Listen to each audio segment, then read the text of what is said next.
નમસ્કાર વાલા વિદ્યાર્થી મિત્રો, કેમ છો? મજામાં ને? આજે આપણે ફરીથી નવો વિડીયો લઈને આવી ગયા છીએ. દ્વિતીય સત્ર વિકાસ મૂલ્યાંકન લક્ષ્ય અસાઇનમેન્ટ ધોરણ 6 સામાજિક વિજ્ઞાન ખરા ખોટા અને જોડકા જોવાના છીએ. તો ચાલો શરૂઆત કરીએ હવે. તો વિદ્યાર્થી મિત્રો, એ પ્રશ્ન નંબર 2 નીચેના વિધાનો ખરા છે કે ખોટા તે જણાવવાના છે, બરાબર?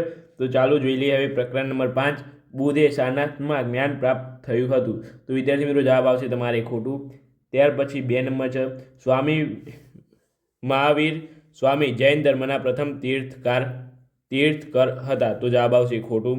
3 નંબર છે, મહાવીર સ્વામી ચોરીને સૌથી મોટું અનિષ્ટ માનતા હતા. તો જવાબ આવશે સાચું. 4 નંબર છે, બુદ્ધ અને જૈન બંને ધર્મ લોકોને શાંતિ અને અહિંસાનો માર્ગ આપવાનો અનુરોધ કર્યો. તો એ જવાબ આવશે ખરું. ત્યાર પછી પ્રકરણ નંબર 6 જોઈ લઈએ હવે. તો અહીં મેંગેસ્ટનીસ દ્વારા ઇન્ડિકા અને કલ્હન દ્વારા મુદ્રા રાક્ષસની રચના કરવામાં આવી હતી. તો એ જવાબ આવશે તમારે વિદ્યાર્થી મિત્રો ખોટું.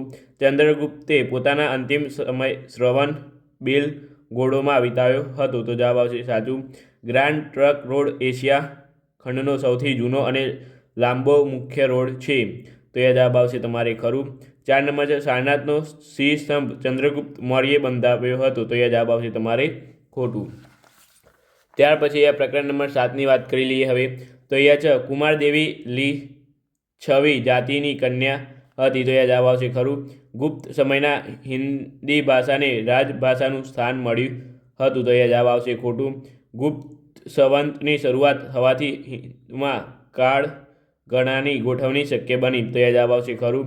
4 નંબર છે, સમ્રાટ ચંદ્રગુપ્ત બીજાનું મૂળ નામ દેવદત્ત હતું. તો એ જવાબ આવશે તમારે ખોટું. ત્યાર પછી પ્રકરણ નંબર 6 જોઈ લઈએ હવે. તો ઉપનિષદોમાં માંડુક્ય, માત્સ્ય અને મુંડક ઉપનિષદોનો સમાવેશ થાય છે. તો એ જવાબ આવશે ખરું. ઇલોરાની ગુફામાં મળી આવેલી બુદ્ધની જાતકથાઓના ચિત્રો જગત વિખ્યાત છે. તો એ જવાબ આવશે ખરું. પ્રાચીન સમયમાં ગામનો સૌથી વૃદ્ધ માણસ ગામનો વડો બનતો હતો. તો એ જવાબ આવશે ખોટું. ત્યાર પછી 4 નંબર છે, મહાભારત અને રામાયણને ઉપનિષદો કહેવામાં આવે છે. તો એ જવાબ આવશે તમારે ખોટું.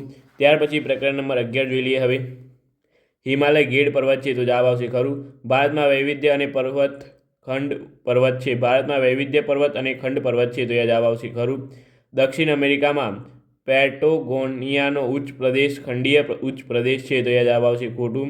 4 નંબર છે, 2 વિશાળ જળ વિસ્તારોને અલગ કરતી સાંકડી ભૂમિપટ્ટીને ભૂશિર કહે છે. તો એ જવાબ આવશે ખોટું. ત્યાર પછી એ પ્રકરણ નંબર 12 તમે જોઈ લઈએ હવે. તો એ પ્રકરણ નંબર 12 છે કે મહાસાગર સાંસ્કૃતિક નકશામાં દર્શાવેલ હોય છે. તો એ જવાબ આવશે તમારે ખોટું. ઉત્તર દિશાના જ્ઞાનથી અન્ય દિશાઓ જાણી શકાય છે. તો એ જવાબ આવશે તમારે ખરું. રૂઢ સંજ્ઞાઓ વધુ જગ્યામાં ઘણી જાણકારી આપે છે. તો એ જવાબ આવશે ખોટું. દક્ષિણ પશ્ચિમ દિશાને નૈઋત્ય દિશા કહે છે. તો એ જવાબ આવશે ખરું. ત્યાર પછી અહીં આગળ આપણે જોઈ લઈએ હવે. પ્રકરણ નંબર 13, નર્મદા અને તાપી નદીઓ અરબ સાગરને મળે છે. તો એ જવાબ આવશે તમારે ખરું વિદ્યાર્થી મિત્રો. ત્યાર પછી વાતાવરણમાં થતા રોજિંદા ફેરફારને આબોહવા કહે છે. તો એ જવાબ આવશે તમારે ખોટું વિદ્યાર્થી મિત્રો. ત્યાર પછી આગળ અહીં જોઈ લઈએ આપણે હવે. તો પૂર્વ કિનારાની તુલનામાં પશ્ચિમ કિનારાનું મેદાન સાંકડું છે. તો વિદ્યાર્થી મિત્રો, એ જવાબ આવશે તમારે ખરું. ત્યાર પછી 4 નંબર છે, જમીનને આધારે જ વનસ્પતિના પ્રકાર પાડવામાં આવે છે. તો એ જવાબ આવશે ખોટું. વિદ્યાર્થી મિત્રો, વિડીયોને લાઇક, શેર અને સબસ્ક્રાઇબ કરી દેજો વિદ્યાર્થી મિત્રો. બરાબર, જલ્દીથી લાઇક કરો, શેર કરો અને સબસ્ક્રાઇબ કરો. આ વિડીયોમાં આપણે ટાર્ગેટ રાખીએ છીએ 50 લાઇક જલ્દીથી કરાવી દો વિદ્યાર્થી મિત્રો. બરાબર, 50 લાઇક કરાવી દો જલ્દીથી. આ વિડીયોમાં ટાર્ગેટ 50 લાઇકનો છે. જલ્દીથી એક લાઇક કરશે તો પણ થઈ જશે. અને હવે આપણે નેક્સ્ટ ટાર્ગેટ 10K સબસ્ક્રાઈબનો છે. તો જલ્દીથી 10K સબસ્ક્રાઈબ કરો. એક જણ સબસ્ક્રાઈબ કરશે તો પણ જલ્દીથી થઈ જશે. જલ્દીથી સબસ્ક્રાઈબ કરી દો. તમે વિદ્યાર્થી મિત્રો વિડીયો જુઓ છો પણ સબસ્ક્રાઈબ કરતા નથી. આવું ચીટિંગ તો ન ચાલે.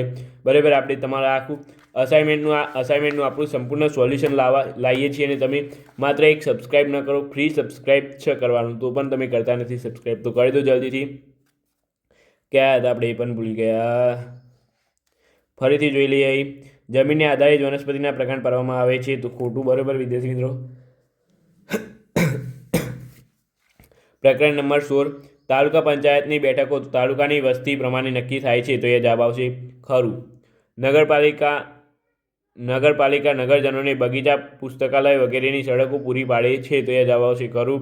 ત્યાર પછી 3 નંબર છે કલેક્ટર જિલ્લા પોલીસ ઓફિસર તરીકે પણ કામગીરી કરે છે, તો એ જવાબ આવશે ખોટું. મેયર મ્યુનિસિપલ કમિશનરની નિમણૂક કરે છે, તો એ જવાબ આવશે ખોટું.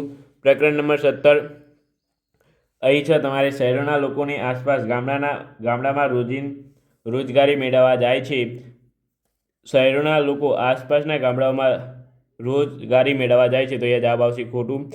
રાનપુર ગામની દુકાનમાં જરૂર પડે ત્યારે તાવ શરદીની દવા પણ મળે છે, તો એ જવાબ આવશે સાચું. નીલમના મામા શહેરમાં રિક્ષા ચલાવવાનું કામ કરે છે, તો એ જવાબ આવશે ખોટું. સલમાન ખેડૂતને પોતાની જમીનમાં જાતે ખેતી કરે છે, તો જવાબ આવશે અહીંયા ખરું. ત્યાર પછી અહીંયા બંધ બેસતા જોડકા જોઈ લઈએ વિદ્યાર્થી મિત્રો. મહાવીર સ્વામીનું જન્મ સ્થળ, તો અહીંયા જવાબ આવશે તમારે કુંડગ્રામ. કયું? કુંડગ્રામ. ત્યાર પછી એ છે જૈન ધર્મના ગ્રંથો. તો અહીંયા જવાબ આવશે તમારે એ આગ્રહ ગ્રંથો. 3 નંબર અહીંયા જોઈ લઈએ હવે મહાવીર સ્વામીના નિવાસનું સ્થળ, તો 3 નંબરમાં જવાબ આવશે તમારે પાવાપુરી. 4 નંબર જોઈ લઈએ મહાવીર સ્વામીનો ઉપદેશ, તો એ જવાબ આવશે તમારે ત્રણ સિદ્ધાંત. બરાબર વિદ્યાર્થી મિત્રો, ચાલો વિડીયોને લાઇક શેર અને સબસ્ક્રાઈબ કરી લો આ બાને. બરાબર, ભૂલતા નહીં વિડીયોને લાઇક શેર અને સબસ્ક્રાઈબ કરવાનું. આગળ જોઈ લઈએ હવે પ્રકરણ નંબર 6. અહીં પ્રકરણ નંબર 6 છે વિદ્યાર્થી મિત્રો અર્થશાસ્ત્ર, તો એમાં જવાબ આવશે તમારે ચાણક્ય. 2 નંબર છે મુદ્રા રાક્ષસ, તો એમાં જવાબ આવશે તમારે 3 નંબર વિશાખદત્ત. 3 નંબર છે ઇન્ડિકા, તો એમાં 4 નંબર જવાબ આવશે મેંગેસ્તનીસ. 4 નંબર છે દીપવંશ અને મહાવંશ, તેમાં જવાબ આવશે તમારે બૌદ્ધ ધર્મ. વિડીયોને લાઇક શેર અને સબસ્ક્રાઈબ કરવાનું ભૂલતા નહીં વિદ્યાર્થી મિત્રો, જલ્દીથી લાઇક શેર અને સબસ્ક્રાઈબ કરી દો. પ્રકરણ નંબર 7 ચંદ્રગુપ્ત પહેલો, તેમાં જવાબ આવશે તમારે મહારાજાધિરાજનું બિરુદ. 2 નંબર છે સમુદ્રગુપ્ત, તો એ જવાબ આવશે તમારે કવિરાજનું બિરુદ. ચંદ્રગુપ્ત બીજો, તો અહીંયા તમારે જવાબ આવશે શંકરાનું બિરુદ. 4 નંબર છે આર્યભટ્ટ, તો એમાં તમારે જવાબ આવશે પ્રખર ગણિત શાસ્ત્રી. ત્યાર પછી એ પ્રકરણ નંબર 8 છે. બરાબર, અહીં છે મેંગેનીઝ. 2 નંબર છે અહીંયા, તો એમાં જવાબ આવશે તમારે ગ્રીક એલચી. 2 નંબર છે અહીંયા ફાહિયાન, તો એમાં જવાબ તમારે છે ચંદ્રગુપ્ત દ્વિતીય સમયના આવનાર. ત્યાર પછી તમારે અહીં છે 3 નંબર યુઅન સ્વાંગ, તો અહીંયા જવાબ આવશે તમારે 5 નંબર વલ્લભીની મુલાકાત લેનાર. 4 નંબર છે ટોલેમી, તો અહીંયા જવાબ આવશે તમારે ગ્રીક નાવિક. બરાબર વિદ્યાર્થી મિત્રો, ત્યાર પછી આગળ આપણે જોઈએ હવે વિડીયોને લાઇક શેર અને સબસ્ક્રાઈબ કરી દો જલ્દીથી, બેલ આઇકન ઓન રાખજો. પ્રકરણ નંબર 11 હિમાલય, તો વિદ્યાર્થી મિત્રો હિમાલયમાં તમારે જવાબ આવશે ગીર પર્વત.